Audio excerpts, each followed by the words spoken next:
Isang magandang hapon po at paggabi na rin po sa bawat isa. Latest weather update po muli tayo. Pero bago po tayo magsimula, hihiling lamang po ako ng isang like bilang suporta na rin po sa ating YouTube channel. So ang hypnosis po natin ngayon ay nangarin po sa Pag-asa. Meron po tayong namataan na isa pong active low pressure area na may estimated pong layo na 2,000 kilometers, no? Makikita nyo po sa may bandang silangang Mindanao. Ito pong may bilog na yan, no? Yan po yung nakaraan na sinasabi natin ng mga cloud cluster na namumuo na ngayon nga po yung nabuo na bilang isang active low pressure area. Pero as of now, wala pa naman po ito sa ating Philippine Area of Responsibility. At wala po masyadong direktang epekto sa ating bansang Pilipinas. Ang tinitignan po natin ngayon, yung extension po ng kanyang hangin, which is dumadaan doon sa PAR na siyang nagbibigay ng ilang pag-uulan madalas tuwing hapon at sa gabi, no? Kasama pa po dyan ang tinatawag po natin na northwest or northeast monsoon na siyang nagbibigay ng malamig na hangin or pag-uulan madalas din tuwing hapon at inaabot din po ito sa gabi.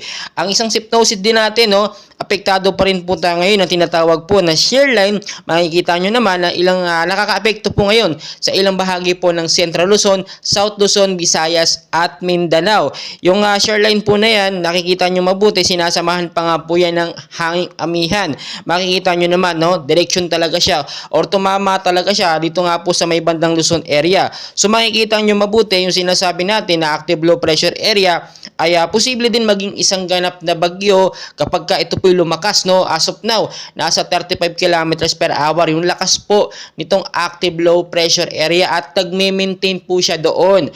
Pang kilos po niya pa northwestward pa rin sa bilis naman po na 10 kilometers per hour. Pero as of now, so far so good, maganda naman ang lagay ng ating panahon. Wala naman mga storm signal, no, na nakapasok sa ating bansang Pilipinas. Pero mag-ingat pa rin po tayo sa sama ng panahon, sa mga localized thunderstorm at sa mga rainfall shower alert na posible nga po dahil sa extension nga po nitong active low pressure area. So ito po yung dapat natin gawin, no? Maghanda na po tayo hanggat wala pang bagyo or hindi pa nag-uulan-ulan. Linisin na po yung mga bahaing lugar, especially sa mababang lugar sa Metro Manila, Luzon, Visayas at Mindanao. Mag-ingat din po yung mga matataas na lugar, no? Kapag meron po tayong banta o rainfall shower, mga localized thunderstorm na siya nagbibigay ng malakas na pag-uulan madalas tuwing hapon at sa gabi. At kung may mga lakad naman po kayo, make sure na dala kayong mga payong jacket o kaya naman po kapote. In case po kasi magkaroon ng malakas na pag-uulan ay hindi po tayo mababasa at lagi po tayong nakahanda. Maging I'm ready po tayo sa bawat posibilidad